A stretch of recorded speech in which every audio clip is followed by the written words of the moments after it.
fly ball. Looks like we're going extra innings. Oh no, the Pirates win it! In the corner, Chandler Parsons, Jeremy Lin. Soft coverage.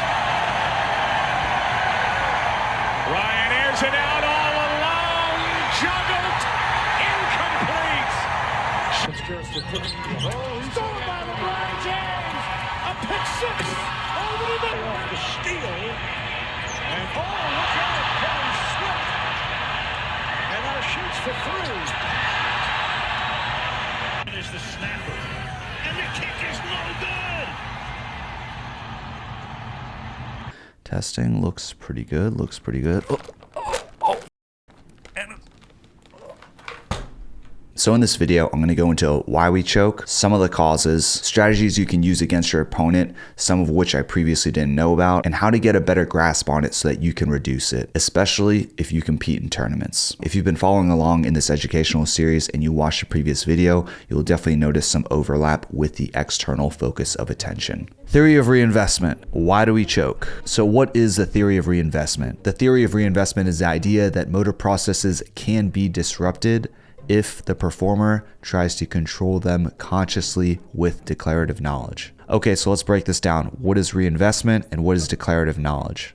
Reinvestment, simply put, refers to conscious control, planning and executing a movement using deliberate mental effort. Okay, so declarative knowledge. This one was new to me. There's two types of knowledge in this context. There's declarative and procedural. Declarative knowledge refers to facts and information about a topic.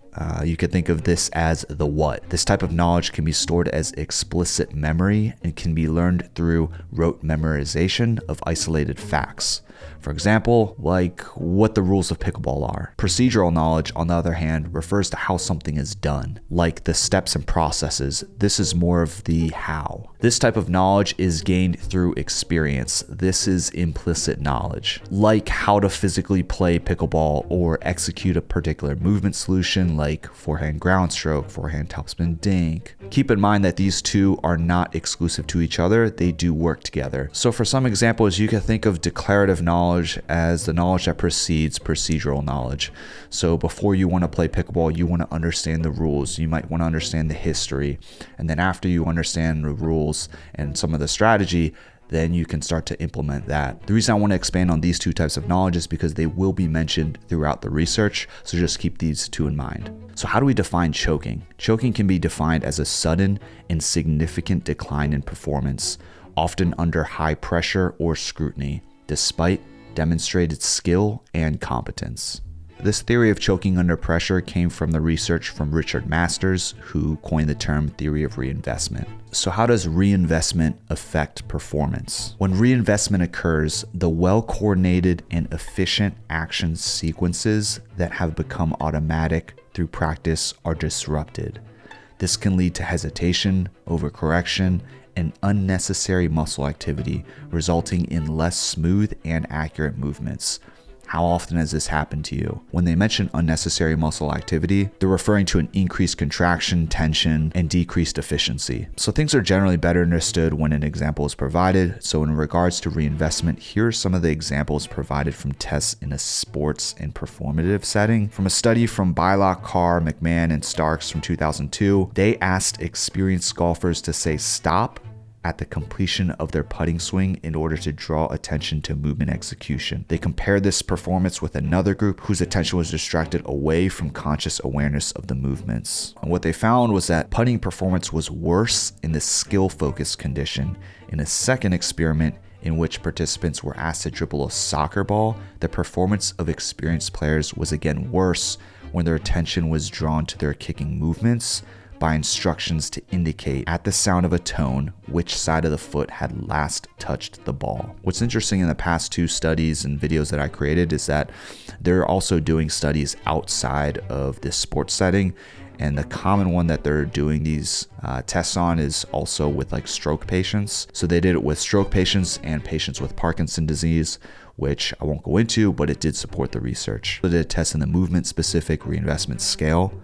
So this stemmed from the belief that reinvestment might be a characteristic of personality that is subject to individual differences. Okay, so the big question, why do we choke? So there's the paradox of control. So the paradox of control is defined as in which performers may focus on elements of performance they believe will help them to maintain or enhance that performance, but which in fact can result in poorer performance. So another cause is the impact of pressure on performance. I know many of us can definitely relate to this one. So impact of pressure on performance, that can modify the attention of the performer, focusing awareness on execution of the movement and evoking conscious motor processing control as a way to maintain or improve the efficiency of performance. Some of the other causes for reinvestment is the rewards of sport can often cause performers to think about or tinker with their techniques, building up unnecessary awareness of the way in which movements are executed. This one is pretty interesting. So this is a study from a tournament. So they say another contingency that can lead to reinvestment is the availability of too much time in which to move. Study from Singer 2002 commented that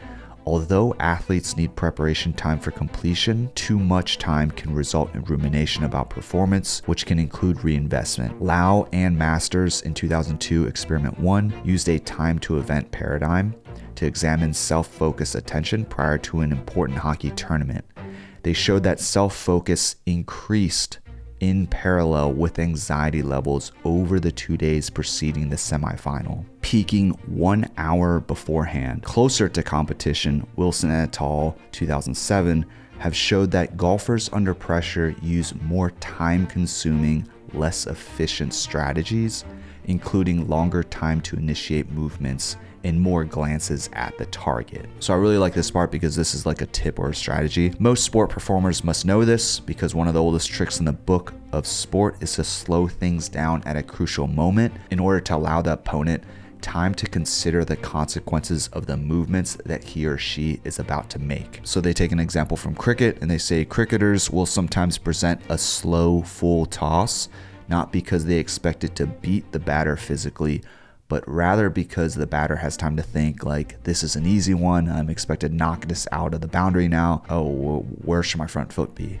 So in basic structure, self-focused theories claim that performance pressure creates self-consciousness, and this causes the individual to attend to and attempt to control the motor processes involved in performing the task, disrupting automated motor processes, and thereby causing poorer performance. So based on what we've learned so far, it seems like self-consciousness is a very big catalyst to this. And then after you have that self-consciousness, they talk about like the two distinctions, which is monitoring and control, which does make a difference between just like being aware of it and then also trying to control it. So back to the impact of pressure on performance, one of the examples I could think of from pickleball is maybe you're playing at a tournament, there's a larger audience, or maybe you just play with that one partner who's overly critical of your performance, which I'm pretty sure a lot of us can relate to that. As soon as I read the part about like thinking too much about competition, it reminded me of back in my days when I used to fight. A pretty critical period leading up to a fight is the last 2 weeks. The reason that is because like once you reach that last 2 weeks, it's usually when you're starting to do your weight cut. And once you start doing your weight cut, you're probably starting to spar less, and the training starts to decrease because you don't want to risk yourself to injury. But those 2 weeks become very critical because now you're starting to really like think about everything. You're starting to like visualize things. And I learned this a little bit too late, but there were a lot of fighters who they would just go off and do things completely irrelevant to fighting. Maybe they'll go like, I don't know, shoot some guns, or maybe play like a completely different sport so that they could distract themselves. So they really weren't like focused and trying to overthink that upcoming competition. Very famous fighter and wrestler named Ben Askren would be like, the hay is already in the barn. Nothing is really gonna change in that final week leading up to the fight. All the work that you have already put in is already done. It's in the past. Any changes you decide to make in that final week really isn't going to change your performance. You already worked on and developed all the skills and training leading up to the fight and during your camp. So that trick of increasing the amount of time, like that duration of time, like you can see it in various sports, right? Like in football, there's just a famous saying called icing the kicker, right? In pickleball, you can do the same thing. You see teams, when one team goes on a very like hot streak, the opposing team will call a timeout and I don't know what the stats are, but you can see that every time a timeout is called, it works in the favor of the team that calls the timeout. And who knows, maybe you're out of timeouts. A method that you could use is to use a very slow and lofty serve. It gives people a lot more time to think than they usually would, and depending on who the performer is, they might overthink that. All right, so what's great is that this study talks about more gamesmanship techniques. I just like to call it strategy. So Potter suggested that simply praising one's opponent can create self-consciousness, which disrupts movement. I had never really thought about that, but I think that's a great strategy, is to compliment a player on a movement solution they use and be like, oh, how'd you do that? Another ploy that can be used in tennis during doubles is for the net player to signal very obviously when the partner is about to serve an intention to move across the net to volley the return. This ruse is particularly effective when an opponent is returning serve well, because it tends to disrupt the smooth flow of returns by refocusing the attention of the opponent on the how and where of the next service return, and also moving during an opponent's serve. I know there's something about the rules about that, but yeah. Okay, going into more of the causes of reinvestment. These keep getting more and more interesting. So changes in movements as a consequence of injury or accident, movement disorders, the presence of audiences, and evaluative others, and even the kind of goals that performers set for themselves are all contingencies that can evoke reinvestment. Jackson et al. 2006, for example, showed that process goals, which encourage the performer to attend consciously to specific components of their performance, have a negative impact on performance under high pressure conditions. This just keeps getting more and more interesting. Self-talk about choking, for example, may cause reinvestment. And even trying not to consciously oversee one's movements can cause an ironic rebound effect in which reinvestment is more likely to occur. Wegner suggested that one way to avoid ironic processes is to focus on information that is more attention-grabbing emotionally than the thoughts to be avoided.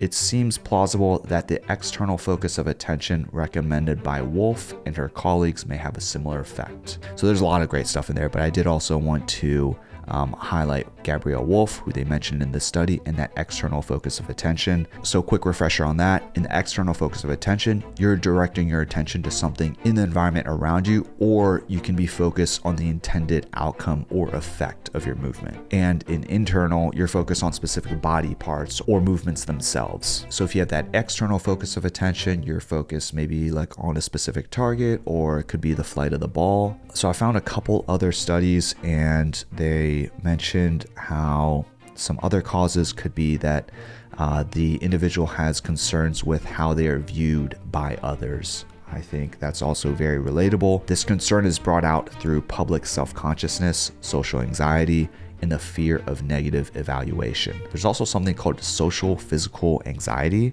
and that is the anxiety experienced when a person believes they are being observed or judged on their appearance. Some additional causes of reinvestment: the need to adapt to different conditions. They did a tennis racket study. They mentioned how tennis players become highly attuned to the tension of the strings, and even minute changes in the tension can sometimes cause disruptions in performance. For us, that could be something like changing your paddle. Maybe you're adding a little bit of weight.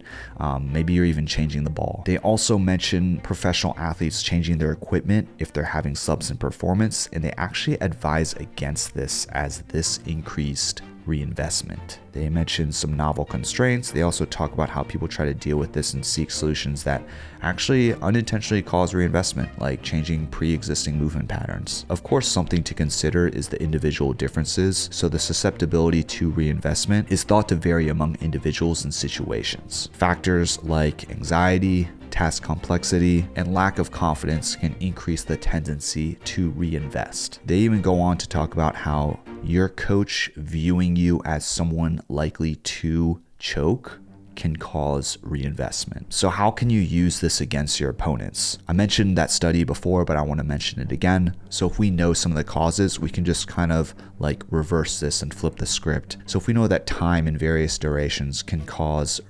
reinvestment, or causing the opponent to like overthink things. And we know, like I mentioned before, we can use a slow and lofty serve. We can also compliment people, right? Because once you compliment them, then they start thinking, well, how did I do that? You take them out of that external focus and you almost like put them into an internal focus of attention. And I guess if you're an expert performer, you're immune to this, or you maybe want to become immune to this. If someone does try to compliment you, don't think twice about it. Just be like, cool, thanks, moving on. So the question you probably all been waiting for is, how do we prevent it? How do we reduce reinvestment? Reinvestment prevention may be possible through emotional control training or hypoegoic self-regulation, in which people are trained to relinquish conscious control of their behaviors.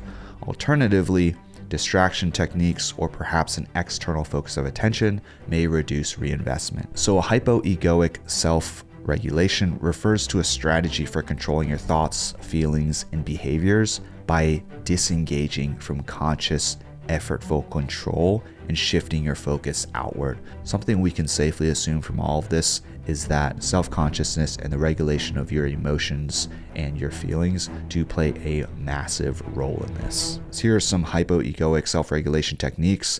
So you can minimize self-reflection, focus outwards, maybe focus on the ball, your opponent, the crowd, your strategy, even sound.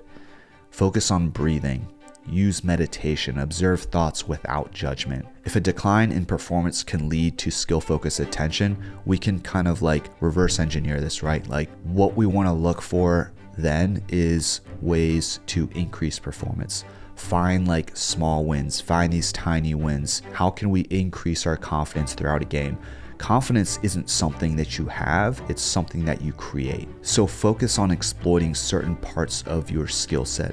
Like maybe it's like these certain aspects of your game that are just your bread and butter, right? Or you need to change something about the way that you're playing. Maybe you want to start playing more aggressive. Maybe you want to take more balls. If you're taking more balls, then perhaps you can start increasing your success rate, just taking those tiny ones. If I just make one more shot, and you want to really reduce your unforced errors. Building self-confidence can decrease your self-consciousness. So an additional thing that we can take away from this is that this does look different for everybody, right? So they did a study of Western and Eastern cultural differences when in a performative sports setting. What they found was that American self-talk involved enhancing themselves.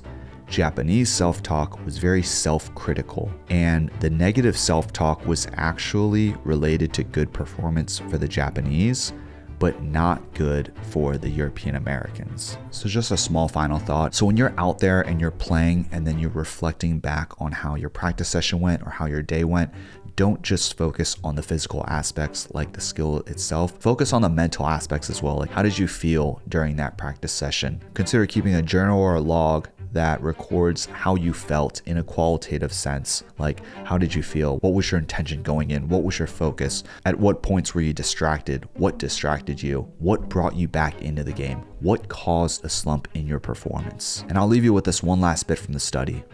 Conscious flow is broken flow.